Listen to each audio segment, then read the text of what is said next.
crackling, and you could hear the fire brigade. It was so completely surreal that the washing machine would have ignited. With collapsed beams and shattered windows. I can understand that my mother-in-law never wanted to go there again. Being grabbed by the arms and dragged out of their own house by firemen? Well, that initial shock, it stays with you. I'm Gundula Buitkamp, and I work in these premises as a music therapist. and also in a clinic for child and adolescent psychiatry.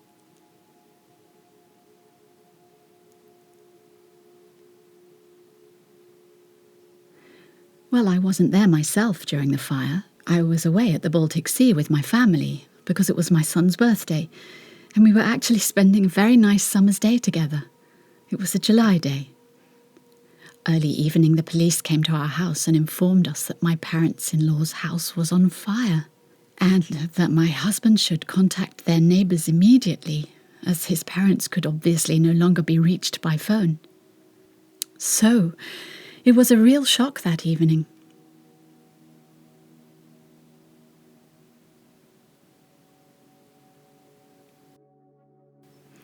It was quickly identified, as a specialist had gone in who was able to say that the washing machine had caught fire. But it wasn't on before. It was connected to the mains, but not in use.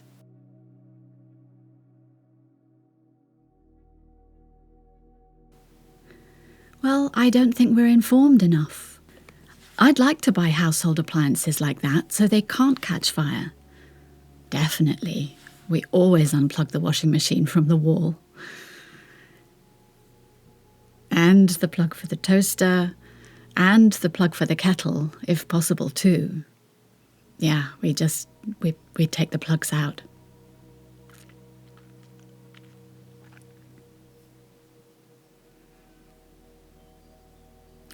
Yeah, if I knew where to find that.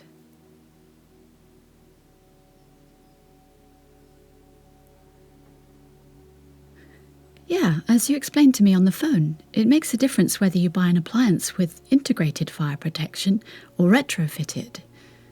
If I imagine that retrofitting an appliance costs €100, then I think that's quite a lot for a kettle.